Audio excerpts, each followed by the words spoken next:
Yan, mga taga-Besyo. Awas na tubig. Ay, lubog. Agad down sa may Kaya Besyo School. Ayun. At dyan ang padaan ng mga jeep. Ay, lubog. Ay, dagat. Hindi, umawas na. Ayan na. Ito malaki na ang tubig. Ay, apo, dini sa amin, sa labasan. Oh, dini sa Malitam. Eh, siya. Abot ang palaki ng mangyan. Ang mga badyaw ho, naligas na.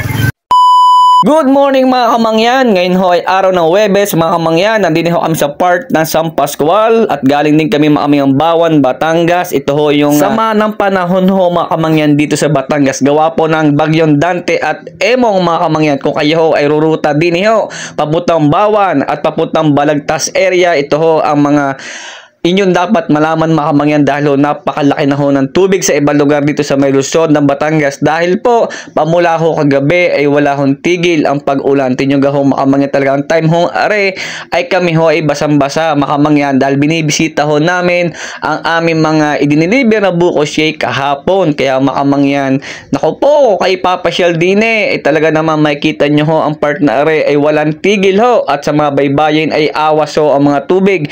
Meron naman ho mga kamangyang area na makakaraan kayo pero ho ang tubig ay palaki ng palaki. Kaya kung kayo ho ay bibisita kung saan man ho dini o may pupuntahan kayo ay naku po makamangyan ay talaga naman ho ngayon ho uli ito nangyari na ang tubig ho ay palaki ng palaki makamangyan at inyo nga ho matutunghayan ay talaga ho namang nakapanibago ho. At narihong time na rin kami ho'y pauwi na ng aming tahanan at di ho namin nakalain sa aming pagbabalik ho at aming pagbabaybay ay arehong sa may diversion hong are ay kita ko ho ay talaga namang kanina ho'y walang tubig gaano ngayon ho ay umaawas na rin.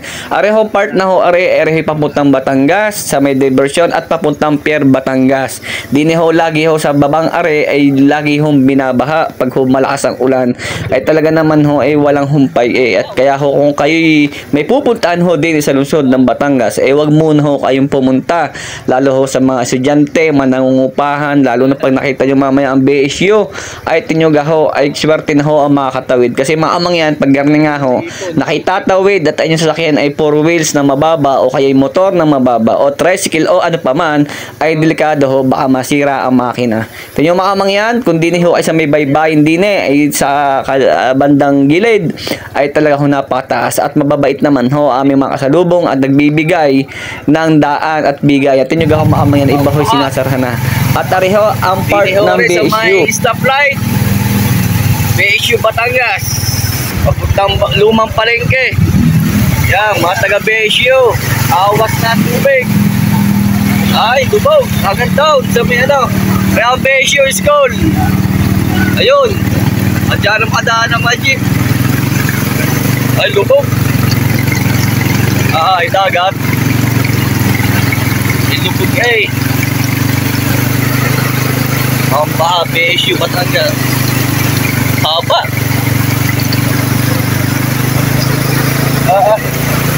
Tarin bumbero. Pampaw. Sa Coliseum.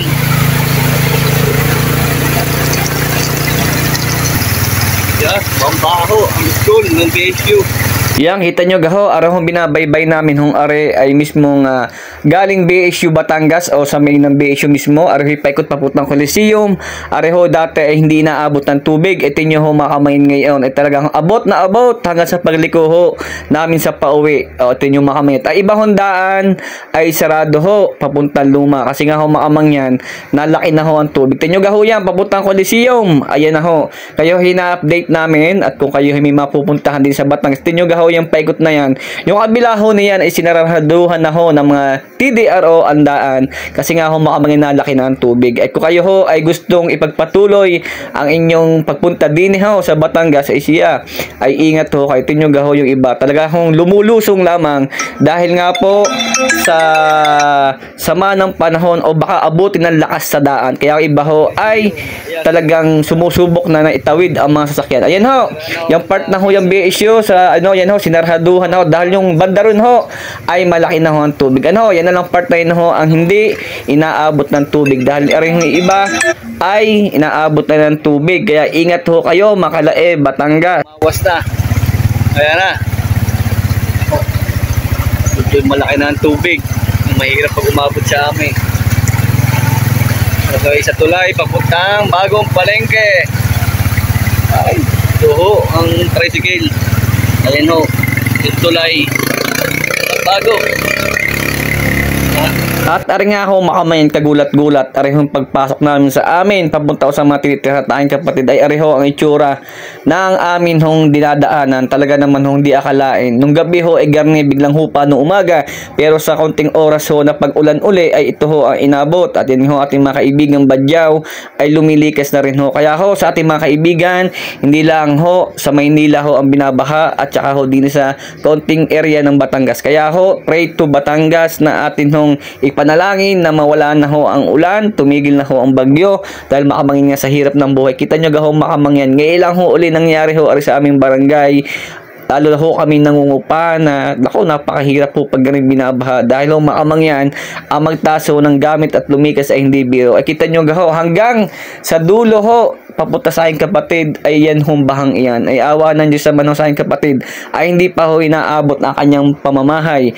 Kaya makamangyan ay sana naman ho ay tumigil ng ulan at talaga naman ho nakakaawa yung iba nating kababayan na syempre ho sa hirap ng buhay, pumapasok yung iba tapos ganun ho ang mangyayari. Nagaho, tinyo gaho ari ang bahay na aking kapatid at din ho kanyang grahe, tinyo gaho makamangyan. At sana naman nga ho ay tumigil na ho kaya ho makamangyan kung nasan ho kayong sulok ng Pilipinas at ganito man natin sitwasyon ng bagyo, kayo ho ay mag-ingat palagi. Ano ho, mag-pray na lang ho tayo. At sadya naman ho may mga pagsubok talaga sa buhay na ganito dumadaan. Ano ho, basta ho makamangyan, ganyan lang ho ang pamumuhay. Ito mga may time ho ay pauwi. Ito nyo gaho, nilusong ko na ho ang baha din at talagang makamangyan. No choice, to hindi uuwi at makaabuti lalo. Dahil sa mga panahon ituloy pa, kita nyo gaho, ang tindahan ng Nanay Tuding, Megala shout out, ay tuloy ho ang pagtaas ng tubig. Sana naman makamangyan mamaya ho kahit ganang panahon ay tuminatila. Kaya mga mangyan, ingat kayo palagi sa mga sulok ng Pilipinas. Shout out to sa inyo. At sadya ho talaga hanggang ang ating pamumuhay. Ang malagang makamangyan tayo buhay, walang sakit. At sadya naman ho makamangyan ay dumarating talaga sa buhay ang ganito. Kaya makamangyan, maraming salamat sa inyong panonood. Itong time hong are ay kayo ina-update namin. Kami nga ho ay pumasyal din sa aming mga pinag-delivery kahapon. Ina-update namin kayo kung kayo may mga kaibigan, kamag-anak din sa Luzon ng Batangas ay maganda rin hong alam ninyo. Ano ho? Pero kami ho din is hindi pa naman ho masyadong malala ang kalagay. Kumbaga makamangyan ay hindi nga akalain na gami rin ho ang magiging part ng ating araw at lagay ng panahon.